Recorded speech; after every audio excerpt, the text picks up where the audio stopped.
जैन दर्शन का जो है दूसरा भाग बना रहे हैं। पहले भाग में हमने बहुत चर्चा की है, जिसमें कि आपको हमने कुछ प्रश्न भी दिखाया था और उसके साथ साथ जो है इनका सिद्धांत शादवाद का हमने चर्चा किया था और उसके साथ त्रिरत्न का भी चर्चा किया था। ठीक है, त्रिरत्नों में सर्वज्ञ ज्ञान जो सम्यक दर्शन का चर्चा हो पाया था। उसके बाद आता है सम्यक चरित्र। ठीक है, सम्यक चरित्र के ऊपर चर्चा। सम्यक ज्ञान में हमने उसका 5 भेद बताया था। श्रुत आदि जो है, मति श्रुत, ये ध्यान रखिए। उसको श्रुत है, श्रुति नहीं है, ये ध्यान रखिए। शब्दों में थोड़ा अंतर आएगा तो आपको भ्रम हो सकता है। अब सम्यक चरित्र में चलते हैं। देखिए यहाँ पर सम्यक चरित्र में संसरण चित्तो उद्यतस्य श्रद्धानस्य ज्ञानवतः पाप गमन कारण क्रिया निवृत्ति सम्यक चरित्रम। ठीक है, क्रिया की निवृत्ति सम्यक चरित्र। और कौन सा क्रिया की निवृत्ति है? जैसे कर्मों के नष्ट। ठीक है, कर्मों के नष्ट होने पर, जैसे कोई तपश्चर्या करके या फिर जो मोक्ष के साधन है उन सबको वेदाध्ययन आदि, या फिर ये जो जैन आगम में आगमों का शास्त्रीय अध्ययन करके ब्रह्मचर्य आदि, तो सब में ये बराबर है। उन सब का पालन करने के पश्चात जो उसका नष्ट हो गया, क्या? कर्मों के नष्ट हो गया, यानी कि वो पाप मुक्त हो गया, पाप का नाश हो गया। उसके बाद क्या है? उद्यत, वो श्रद्धावान हो गया। श्रद्धावान होने के बाद किस में श्रद्धावान? सम्यक क्या कहते हैं, सर्वज्ञ में श्रद्धावान। श्रद्धावान होने पर, ज्ञानवान होने पर उस पुरुष का अन्य किसी क्रियाओं में जो पाप क्रियाएं हैं, जो शास्त्र निषिद्ध क्रियाएं हैं, उनमें उसका ना जाना, उन सब का त्याग करना, ये हो जाता है क्या? सम्यक चरित्र। यानी कि सामान्य रूप से यही कह सकते हैं कि जो एक चरित्र है, जो चरित्रवान व्यक्ति होता है, उस चरित्रवान व्यक्ति का जो जो गुण है यहाँ पर वही सभी है। यानी कि एक संन्यास, हमारे जो शास्त्र में संन्यास धर्म का विवेचन किया गया है, जिसमें त्याग, वैराग्य आदि, अपरिग्रह आदि है। योग दर्शन में भी इसके वर्णन है। तो ये सभी कुछ एक ही है यहाँ पर भी। अब उसको हम चर्चा करते हैं। जैसे सर्वथा वद्योगानाम, यहाँ पर ये श्लोक आप देख सकते हैं। सर्वथा वद्योगानाम त्यागश्चरित्र मुच्यते कीर्तितम तदहिंसादि व्रत भेदेन पंचधा। ये 5 व्रत है। ये श्लोक भी आपको थोड़ा इम्पोर्टेंट है, श्लोक भी आप ध्यान रखिए। कभी कभी श्लोक भी पूछ देता है और इस श्लोक को क्रम बदल देता है। ये सर्वथा वद्योगानाम त्यागश्चरित्र मुच्यते, ये की जगह में त्यागश्चरित्र मुच्यते सर्वथा वद्योगानाम तदहिंसादि व्रत भेदेन कीर्तितम पंचधा, ऐसे श्लोक लिख देगा और कहेगा कि इसका क्रम सही करो। ठीक है, भ्रम हो जाएगा आपको। इसलिए सर्वथा वद्योगानाम त्यागश्चरित्र मुच्यते कीर्तितम तदहिंसादि व्रत भेदेन पंचधा। अहिंसा सोनृतास्तेय ब्रह्मचर्या परिग्रह। ठीक है, ये बहुत इंपॉर्टेंट श्लोक है, इसलिए इन श्लोक को भी आप 5-6 बार 7 बार आवृत्ति कर लीजिए ताकि आपके कंठ में आ जाए। ठीक है, अब देखते हैं इसको। सर्वथा, यहाँ पर 5 भेद बताया है किसका? सम्यक चरित्र का। 5 भेद क्या क्या है यहाँ पर हमने इसका थोड़ा कोड कर दिया है ताकि आपको आसान हो। अहिंसा, अहिंसा एक व्रत है, अहिंसा व्रत है, सत्य व्रत है, अस्तेय व्रत है, ब्रह्मचर्य व्रत है और साथ में अपरिग्रह व्रत है। ठीक है, अहिंसा व्रत तो आप सब जानते हैं, जिसको अहिंसा के नाम पर जाया जाता है। जो मनुष्य, पशु, पक्षी है, स्थावर जंगम, कीट पतंग है, इन सब का विनाश ना करना। ठीक है, इन सब का विनाश ना करना, इनके प्रति कोई भी द्वेष भाव ना रखना। ठीक है, विनाश ना करने का अर्थ ये नहीं है कि द्वेष भाव बनाए रखना कि काटेंगे कल जा कर के, आज से तैयारी करके रखना और फिर पेड़ के पास जाकर कहना कि हम तो अहिंसावादी है, वो नहीं है। मन के अंदर भी द्वेष भाव नहीं होना चाहिए। जैसे शंकराचार्य ने वहाँ पर क्रोध का लक्षण किया है। कौन सा? जो हम लोग कहते हैं काम, क्रोध, तथा लोभ, जो गीता जी में आया हुआ है, वहाँ क्रोध का लक्षण ये नहीं है कि आप बहुत ज़ोर से चिल्ला रहे हैं किसी के ऊपर, वो क्रोध है। क्रोध का अर्थ वहाँ पर द्वेष है, यानी कि आप किसी व्यक्ति को ईर्ष्या दृष्टि से देख रहे हैं तो वो क्रोध है। ठीक है, बहुत सूक्ष्म चिंतन है वो, तो इसलिए ध्यान रखिए। यहाँ पर भी जो अहिंसा है, किसी के प्रति द्वेष भाव ना रखना, ये अहिंसा है। और आप मन के अंदर द्वेष भाव रखते हैं लेकिन बाह्य वृत्ति से आप करते नहीं है, तो भी वो आपका अहिंसा में नहीं जाएगा, वो भी आपका हिंसा में जाएगा। इसलिए अहिंसा क्या है? अहिंसा किसी के प्रति भी द्वेषभाव ना रखना, यही कह सकते हैं। यानी किसी का विनाश के लिए नहीं सोचना। सोचना दो द्वेष है, और जब आप किसी का विनाश के लिए नहीं सोचते तो वो अहिंसा हो जाएगा। ठीक है। उसके बाद सत्यव्रत है, प्रिय सुनने में सुखद। सत्यव्रत यानी कि सत्य भाषण करना, वही एक ही है। और अस्तेय व्रत है। अस्तेय कहते हैं, जैसे मान लीजिए आप किसी के घर में गए हैं या फिर किसी के मंदिर में गए हैं, किसी आश्रम में गए हैं और वहाँ पर आपको एक फल रखा हुआ है, ठीक है, परंतु आपको उस फल को खाने की इच्छा है, आप लेके खा सकते हैं। आप जानते हैं वो व्यक्ति कुछ कहेगा भी नहीं जिस व्यक्ति का वो फल है, परंतु फिर भी जब तक वो ना कहे तब तक उसको ना लेना।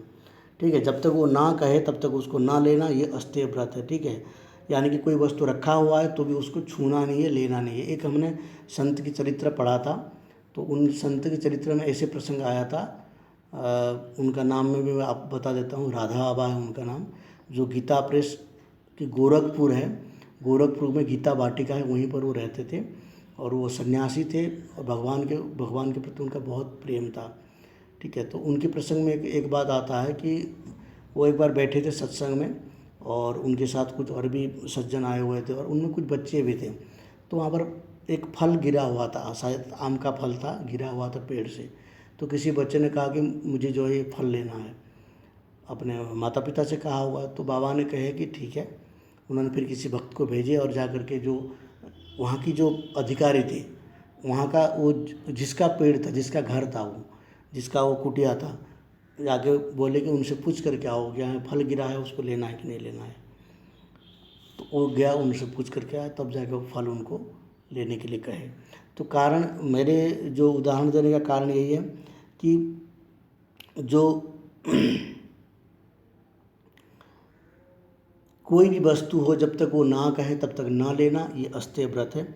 और ब्रह्मचर्य व्रत हमने आपको बताया था कि सभी शास्त्र में जो भी विचारधारा आते हैं, साधन सबका एक ही है। ठीक है, ब्रह्मचर्य सबको पालन करना पड़ता है, चाहे वो बौद्धिक हो या फिर जैनी हो। सभी दर्शन जो है साधन का कोई भी विरोध नहीं करते हैं, सिद्धांत में थोड़ा थोड़ा मतभेद रहता है। ब्रह्मचर्य जो है आगामी जीवन में भोग्य आदि औदारिक रहना और शारीरिक भोग ना करना, ज़्यादा से ज़्यादा तपश्चर्या का आचरण करना।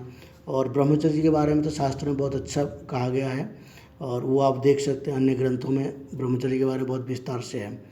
और अपरिग्रह है, अपरिग्रह उसको कहते हैं कि आवश्यकता जितना है उतना ही उतना वस्तु का ही उपयोग करना, बाकी वस्तुओं का त्याग करना। जैसे भोजन अनिवार्य है, ठीक है, अनिवार्य वस्तु का उपयोग करना। भोजन अनिवार्य है, भोजन के बिना जीवन निर्वाह नहीं किया जा सकता है, इसलिए भोजन अनिवार्य है, इसलिए भोजन उतना ही ग्रहण करना चाहिए जितना आवश्यक है, उसको कहते हैं अपरिग्रह। वस्त्र, समाज में चलने फिरने के लिए वस्त्र की आवश्यकता है, तो उतने ही वस्त्र धारण करना चाहिए, उतने ही वस्त्र अपने पास रखना चाहिए जितने वस्त्र के आपको अत्यंत अनिवार्य है। ठीक है, ठंडी में आपको शीत से निवृत्ति के लिए कम से कम वस्त्र चाहिए, अगर उसके बिना भी किसी का चल सकता है तो उनको भी करना चाहिए। ठीक है, तो जैनियों में तो ये बहुत कठिन परंपरा है, वो तो बिल्कुल जो है क्या नाम, वो वस्त्रहीन रहते हैं और साथ में उनका जो स्वरूप देखेंगे तो आप देखते रह जाएंगे। उनकी जो आचरण है, उनकी जो तपश्चर्या है, वो एक्चुअली तपश्चर्या है, मन को मार करके इन सभी साधनों का उपयोग ना करना, ये भी बहुत बड़ी बात है। और वो हमेशा पैदल चलते हैं, अभी भी जो जैनी संत हैं वो पैदल चलते हैं, कभी किसी वाहन में नहीं बैठते हैं, कभी किसी प्राचीन काल में तो अश्व आदि में, जो रथ आदि में जाना होता था, तो इसलिए किसी जीव को कष्ट दे करके उसके ऊपर बैठ करके जाना ये सही नहीं माना जाता था। आज भी बहुत सारे संत हैं जो बद्रीनाथ आदि, केदारनाथ आदि की यात्रा करते हैं, तो अमरनाथ आदि की यात्रा करते हैं, तो वहाँ चल नहीं पाने पर जो गधे के ऊपर, खच्चर के ऊपर बैठ के जाना पड़ता है, वो उसको स्वीकार नहीं करते हैं, क्योंकि किसी को कष्ट दे करके हम क्यों जाएं, ये उनका भावनाएं रहती है। उसी प्रकार जैन संतियों में भी ये रहता है कि हम उसका उपयोग ना करें, इसलिए वो पैदल चलते थे, वाहनों का उपयोग नहीं करते थे। अभी भी वो इसलिए वाहनों का उपयोग नहीं करते, पैदल चलते हैं। और आज भी हमारे यहाँ बहुत सारे जैनी समाज है जो बहुत ही तपश्चर्यारत है, इसलिए किसी के ऊपर ऐसे गलत धारणाएं नहीं बनाना चाहिए, ये अपने ही कमी है, दूसरे के अंदर कुछ कमी हो ना हो। ठीक है, यहाँ पर ही अपरिग्रह में आता है कम वस्तुओं का उपयोग करना। पतंजलि ने भी योग सूत्र में यम नियम आसन प्राणायाम धारण ध्यान ये जो 18 प्रकार के वहाँ पर जो अष्टांग योग बताए गए हैं, अष्टांग मार्ग बताए गए हैं, उसके बारे में हम लोग चर्चा करेंगे क्योंकि वो भी यहाँ पर प्रकरण में आया हुआ है। ठीक है, इसके बाद हम उसको चर्चा करेंगे, बौद्ध दर्शन और उसको दोनों। अब इनकी भावनाएं भी बताई गई है। ये जो 5 व्रत बताया गया है, ये 5 व्रत की 5 भावनाएं भी है। ठीक है, अहिंसा की भावनाएं है। ठीक है, अहिंसा की भावनाएं क्या है? वाग्गुप्त विषय में जाने की, इंद्रियों में प्रवृत्ति न होना, और ईर्ष्या समिति, मैंने आपको बताया था कि ईर्ष्या न करना। आनंद समिति, आनंद ज़्यादा आनंद नहीं होना, यानी कि हंस हंस करके बिल्कुल ऐसे हो जाए, पागल हो जाए, वो नहीं करना। मर्यादा का उल्लंघन नहीं करना, ये अहिंसा की भावना है। ठीक है, मतलब किसी के दुख को देख करके खुश ना होना, ये सारे वृत्तियाँ जो मन के अंदर होती है मैंने आपको बताया था। वो भी सत्य की भावनाएं क्या होता है? हास्य और परिहास्य का त्याग करना, क्योंकि हास्य परिहास्य, हास्य में जो है अधिकतर हम कुछ ना कुछ बोल जाते हैं। ठीक है, क्रोध ना करना, ये भी मैंने आपको बताया था, ये सभी है। और अस्तेय की भावना में भी हमने उसका निष्कर्ष बता दिया है। दूसरे के द्वारा त्यक्त स्थानों पर रहना, ये सब आपको वहाँ पर मिल जाएगा।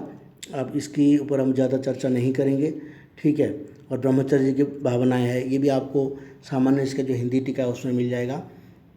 परिग्रह की भावनाएं है, इसका 5 भावनाएं यहाँ पर दिया गया है।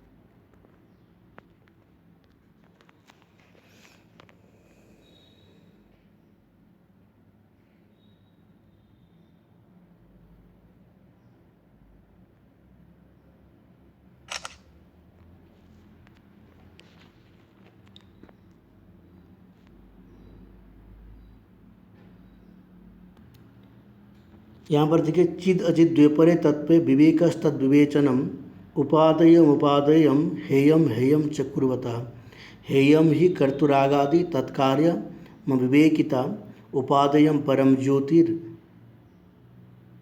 उपयोगैर कलक्षणम। यहाँ पर ये कहा गया। संक्षिप्त में देखा जाए तो ये जीव और अजीव जो है 2 तत्व है। ये जैनी मानते हैं कि अगर आपको कहा जाता है कि तत्व कतिविधम, जैन मते तत्व कतिविधम, तो यहाँ पर कह सकते हैं 1 या 2, ये प्रश्न ये आपको दे सकता है। तो 2 तत्व है वहाँ पर, जीव और अजीव, चिद और अचित। ठीक है, द्विपरे तत्व विवेकस्तद विवेचनम। ठीक है, ज्ञान के रूप में जीव और अज्ञान के रूप में अजीव। जो ज्ञान है वो ज्ञान के रूप में कौन है? जीव है। इसलिए क्या कहा है? तत्व विवेकस्तद विवेचनम। ये पद्मनंदी का है, पद्मनंदिना उक्तम। पद्मनंदी एक लेखक रहे, इनका आचार्य है पद्मनंदी। पद्मनंदी ने ये लिखा है, चिदचित द्विपरे तत्व विवेकस्तद विवेचनम उपादेयम उपादेयम हेयम हेयम च कुर्वतः। इस प्रकार के जो 2 तत्वों को अवबोध करना। ठीक है, उपादेय उपादेयम, ये एक उपादेय है, एक उपादेय है। ठीक है, उपादेय और उपादेय, उपादेय का अर्थ है ग्राह्य। ठीक है, उपादेय का अर्थ क्या है? ग्राह्य है। उपादेय और उपादेयम, जिसका उपयोग करते हैं। तो इन दोनों में क्या होगा? इन दोनों में भेद करना, यानी कि इन दोनों का ज्ञान होना, विवेक करना, यही है इनका सिद्धांत है। चिद और अचित, इन दोनों का ज्ञान हो जाना। कर्ता को उपादेय वस्तु का ग्रहण करना चाहिए, उसी प्रकार है वस्तु का त्याग करना चाहिए। ये जिसका विवेक है, ठीक है, उसको चित और अचित एक विशेष चिन्ह कहा जाता है। ठीक है, उपयोग क्या है? उपयोग कहते हैं कि जो विवक्षित पदार्थ है, व्याप्त करने वाला जो पदार्थ है उसका ग्रहण करना, उसका ग्रहण करने रूप जो व्यापार है उसको उपयोग कहते हैं। ठीक है, जो चैतन्य रूप है उसका परिणाम होता है, उसका परिणाम का ज्ञान होना, उसको जो है विवेक कहा जाता है। यहाँ पर देखिए, यहाँ पर आत्मा का स्वरूप बताते हैं, ठीक है। ज्ञानाद भिन्नो न भिन्नो भिन्ना भिन्न कथंचन ज्ञानम पूर्वा परिभूतम सोयमात्मेति कीर्तितः, ठीक है। ये स्वरूप संबोधन ग्रंथ है, इसका नाम स्वरूप संबोधन, ये ध्यान रखिए, ये स्वरूप संबोधन ग्रंथ है। अगर इसका लेखक के नाम मिलता है तो हम आपको बता देंगे। स्वरूप संबोधन ग्रंथ में कहा गया ज्ञानाद भिन्नो ना भिन्नो भिन्ना भिन्न कथंचन, ज्ञान से भिन्न यानी कि जो ज्ञान से भिन्न नहीं है, ठीक है। ज्ञानात भिन्नो न, ज्ञान से भिन्न नहीं है, न अभिन्न, ना किसी से वो अभिन्न है, ठीक है। अभिन्न यानी कि जिसमें भेद नहीं है, किसी प्रकार का वो भिन्न और अभिन्न दोनों नहीं है। भिन्ना भिन्नो कथंचन, भिन्न अभिन्न दोनों नहीं है, ठीक है। भिन्ना भिन्नो कथंचन, भिन्न अभिन्न दोनों नहीं है, ठीक है। फिर ज्ञानम पूर्वा परिभूतम, जिसकी पूर्व में ज्ञान है और पर में भी ज्ञान है, यानी कि जो पहले भी ज्ञान ही स्वरूप था और बाद में भी ज्ञान स्वरूप ही है, उसे क्या कहते हैं? आत्मा। सोयम आत्मा इति कीर्तितः, सोयम आत्मा इति कीर्तितः, आत्मा का ये स्वरूप बताया गया यहाँ पर। यही स्वरूप सभी शास्त्रों में कहा जाता है कि जो आत्मा है वो ज्ञान स्वरूप है, ठीक है। यहाँ पर भी वही कहा गया है। तो ना भिन्न है, ना अभिन्न है और ना ही भिन्न भिन्न है, ठीक है। फिर क्या है? ज्ञानम पूर्वा परिभूतम, ज्ञान जिसका पूर्व में ज्ञान है और पर में भी ज्ञान है, उसी को आत्मा कहा जाता है। ये बहुत इंपॉर्टेंट श्लोक है। ज्ञानात् भिन्नो नाना भिन्नो, ये आप कंठस्थ जरूर कर लीजिए। ज्ञानात् भिन्नो नाना भिन्नो, न ज्ञानात् भिन्नो न ना भिन्नो भिन्ना भिन्ना कथंचन ज्ञानम पूर्वा परिभूतम सोयमात्मेति कीर्तितः। ज्ञानात् भिन्नो की जगह पर न ज्ञानात् भिन्नो ना भिन्नो भिन्ना भिन्न कथंचन, इस प्रकार की भी उल्टा करके इस श्लोक को दिया जा सकता है और आपको प्रश्न पूछा जा सकता है, ठीक है। इसलिए ये बहुत इंपॉर्टेंट श्लोक है, इसको ध्यान रखिए। यहाँ पर कुछ पूर्व पक्षी कहते हैं कि भिन्न और अभिन्न दोनों जो है एक में कैसे हो सकता है, और दोनों में से कोई ना कोई तो होना चाहिए, तो भिन्न होना चाहिए, तो अभिन्न होना चाहिए। तो यहाँ पर कहते हैं बाधे प्रमाणाभावात्, कहते हैं इसका जो वाद है, आप जो कहते हो कि भिन्न नहीं है अभिन्न नहीं है कैसे हो सकता है, तो इसका बाद में कोई प्रमाण नहीं है, ठीक है। क्योंकि प्रमाण इसलिए नहीं है क्योंकि ये स्वतः सिद्ध है, ठीक है। और यहाँ पर जो है अप्राप्ति का, जहाँ पर किसी वस्तु की अप्राप्ति की ही बाधक होता है, ठीक है, अप्राप्ति में ही बाधक होता है। यहाँ तो अप्राप्ति है ही नहीं, यहाँ तो नित्य प्राप्त है, इसलिए जो है इसमें कोई भी जो है विरोध नहीं है, ठीक है।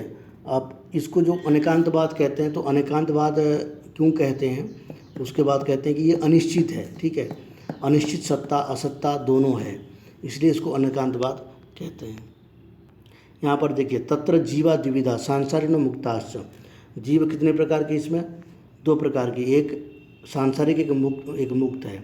ये सभी में मानते हैं कि जीव का दो स्वरूप बताया जाता है, एक सांसारिक जीव है, एक मुक्त स्वरूप वाला जीव है, ठीक है। समनस्का अमनस्काश्च, ते च द्विविधा समनस्का अमनस्काश्च। सांसारिक कितना है? समनस्का एक अमनस्का है। समनस्का क्या है?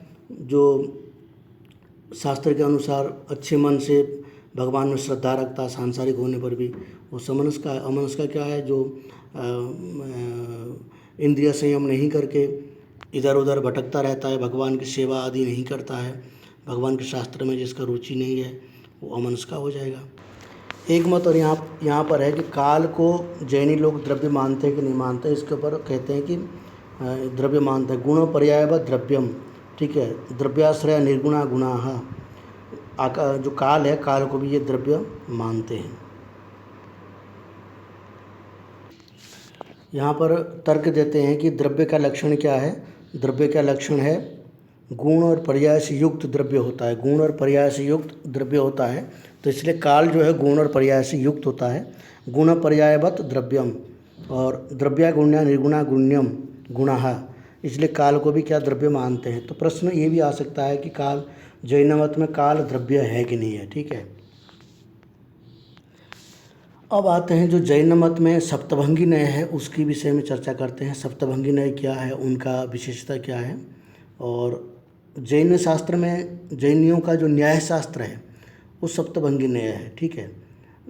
अत्र सर्वत्र सप्तभंगी न्यायाक्षम न्यायम अवतारयन्ति जैनाः स्याद् अस्ति स्यात् नास्ति स्यादस्ति च नास्ति च स्याद् वक्तव्यः स्यादस्ति चा वक्तव्यः स्याद् नास्ति चा अवक्तव्यः स्यादस्ति च नास्ति चा वक्तव्यः इति।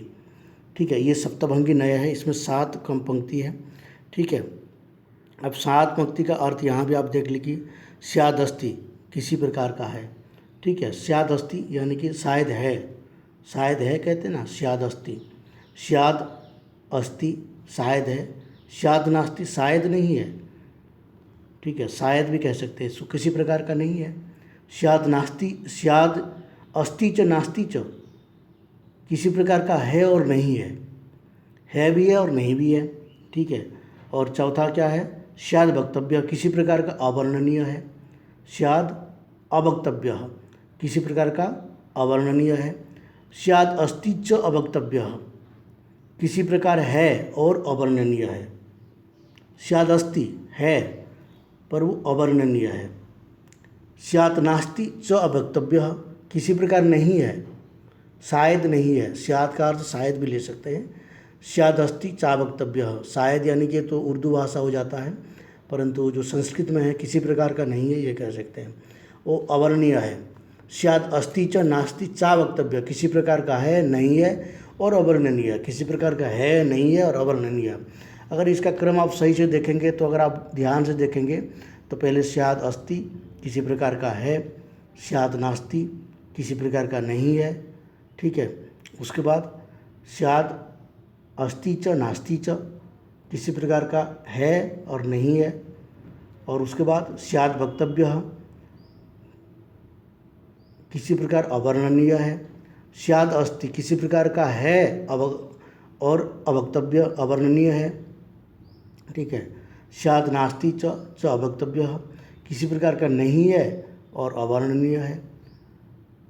स्याद् अस्ति च नास्ति च अवक्तव्य किसी प्रकार का है, किसी प्रकार का नहीं है और अवर्णनीय है। इस प्रकार की ये जो 7 है तो ये इसको कहते हैं सप्तभंगी नय।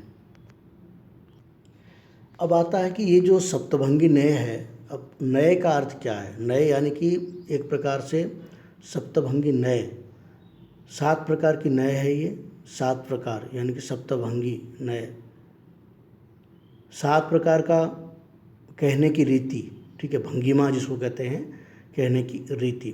सांख्य आदि जो दार्शनिक है उन्होंने एकांतवाद का उल्लेख किया है, एकांतवाद का, उसी को जो है 7 प्रकार से खंडन करके इन्होंने अनेकांतवाद का स्थापना किया है जैनियों ने। ठीक है, इसलिए इसको सप्तभंगी नय कहते हैं। ठीक है, 7 प्रकार की रीति है, खंडन करने की 7 प्रकार की रीति। इनका कहना है कि कोई भी वस्तु, कोई भी जो ज्ञान है वो हमेशा जो है संपूर्ण नहीं होता है।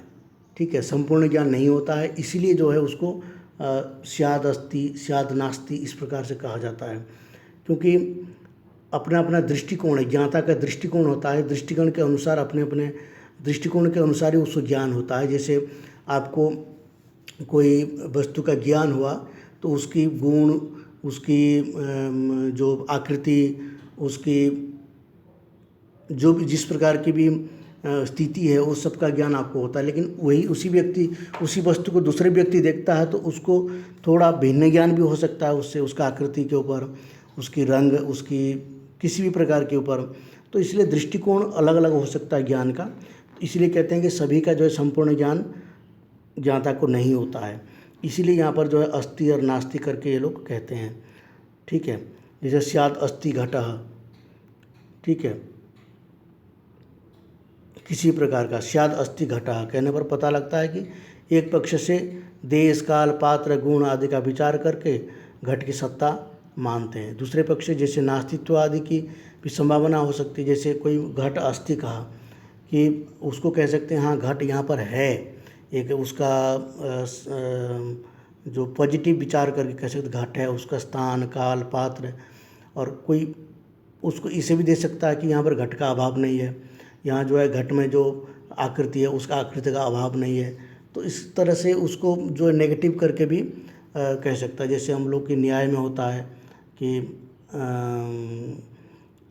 न्याय में क्या होता है, व्यतिरेक दृष्टांत और अन्वय दृष्टांत होता है। अन्वय व्यतिरेकी होता है, व्यतिरेक दृष्टांत अन्वय दृष्टांत दोनों प्रकार की होता है। तो वहाँ पर भी निषेध करके कहा जाता है और कभी जो है उसको सीधे सीधे कहा जाता है। तो इसीलिए यहाँ पर जो है अस्ति और नास्ति इस प्रकार के विचार करके कहते हैं।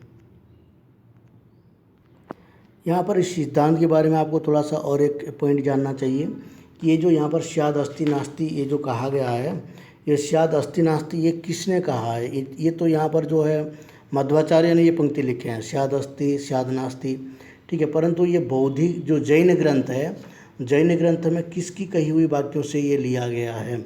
इसका जो मूल प्रतिपादक शास्त्र है वो कौन सा है? तो यहाँ पर कहते हैं कि सभी नए जो है प्रतिपादन कहाँ पर किया गया? अनंत वीर्य ने किया है।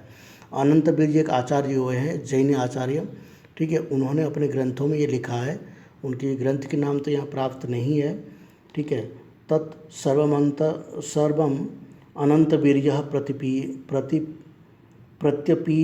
प्रत्यपीपदत् तद्विधान विवक्षायां स्याद अस्ति इति गतिर्भवेत्, स्याद नास्ति इति प्रयोगः स्याद निषेधे विवक्षिते, क्रमेणो भयवांछायां प्रयोगः समुदाय भाग युगपत् विवक्षायां स्याद वाच्य मशक्तितः, ठीक है। आद्यावाच्य विवक्षायां पंचमो भंग इष्यते, अंत्यावाच्य विवक्षायां षष्ठ भंग समुद्भवः, समुच्चयेन युक्तश्च सप्तमो भंग उच्यते। यह श्लोक है।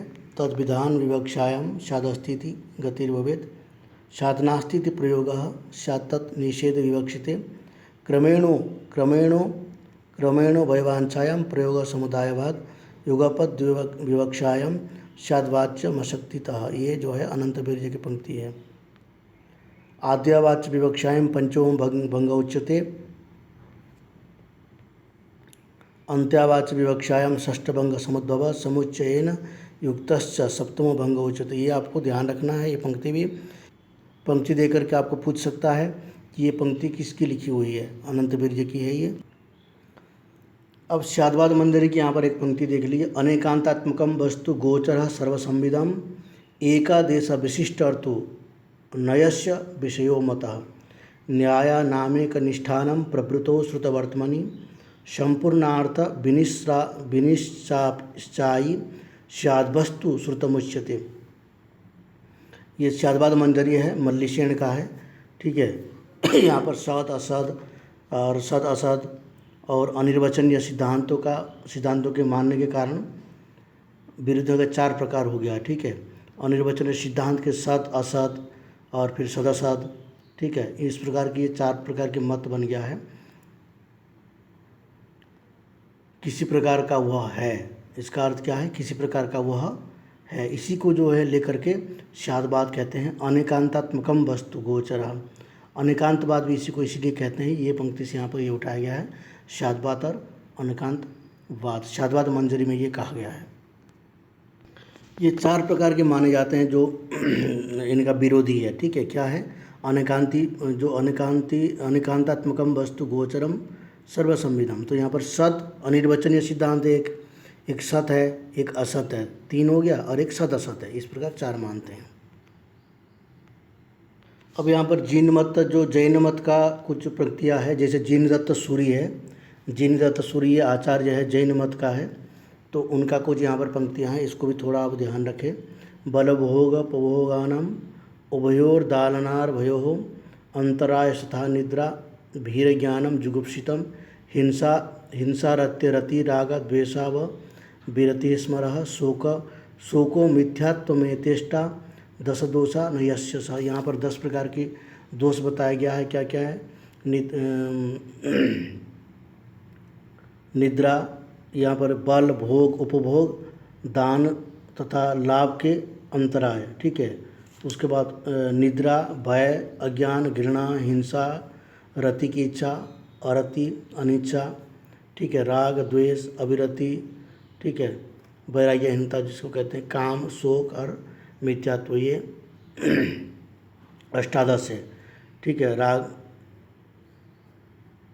ये 18 दोषा न यस्य सः, शोको मिथ्यात्व मेते अष्टादश दोषा न यशसा। तो ये पूछ सकता है कि जो जैन मत में जिनदत्त सूर्य के अनुसार कितने दोष हैं, ठीक है। तो कितने दोष हो गया, ये व्यक्ति के जीवन में सम्यक चरित्र में कितना दोष हो सकता है, ये अष्टादश दोष है, ठीक है, सभी शास्त्र के अनुसार है। और आगे दिया है स्याद्वात्यस्य प्रमाणे द्वे प्रत्यक्षम अनुमापि च, प्रत्यक्ष और अनुमापि च, प्रत्यक्ष और अनुमान, इनका प्रमाण क्या क्या है। स्याद्वाद के सिद्धांत में दो प्रमाण माना जाता है, प्रत्यक्ष और अनुमान। ये प्रश्न कभी कभी आता है कि स्याद्वाद सिद्धांत में कितने प्रमाण माने जाते हैं, 2, 3, 4, 5। तो प्रत्यक्ष और अनुमान, ठीक है, ये ध्यान रखिए।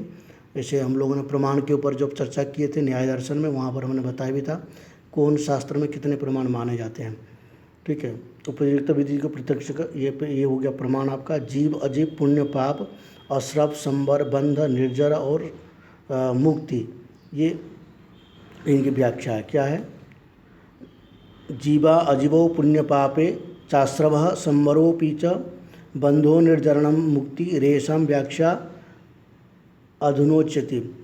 चेतना लक्षणो जीवो स्याजीवो तदन्यकः सत्कर्म पुद्गालः पुण्यम पापम तस्य विपर्ययः, ठीक है। ये हमने आपको बताया, जीव अजीव पुण्य पाप आश्रव संवर बंध निर्जर और मुक्ति, ये इनका मुख्य जो है सिद्धांत है। अब यहाँ पर एक बहुत प्रसिद्ध है, सरोज हरणा भैक्ष्य भोजो लुंजित मूर्धजा श्वेतांबरा क्षमाशीला निसंगा जैन साधव। जैन जो साधु है उनके विषय में ये कहा गया है ये श्लोक, ये देख लीजिए, ये भी बहुत थोड़ा ध्यान रखने योग्य है। सरोज हरणा भैक्ष्य भोजो लुंजित मूर्धजा श्वेतांबरा क्षमाशीला निसंगा जैन साधव, ठीक है। जो श्वेतांबर होते हैं, इसमें दो बताया गया, श्वेतांबर और एक दिगंबर, ठीक है। जो श्वेतांबर होते हैं और धूल जलने वाला झाड़ू की तरह ही चीज़ को साथ रखने वाले होते हैं, क्षमापन्न होते हैं, ठीक है, और अपने केसों को उखाड़ने वाले होते हैं, क्षमाशील होते हैं, आसक्ति रहित होते हैं, उनको क्या कहते हैं, श्वेतांबर। और जो दिगंबर कहते हैं,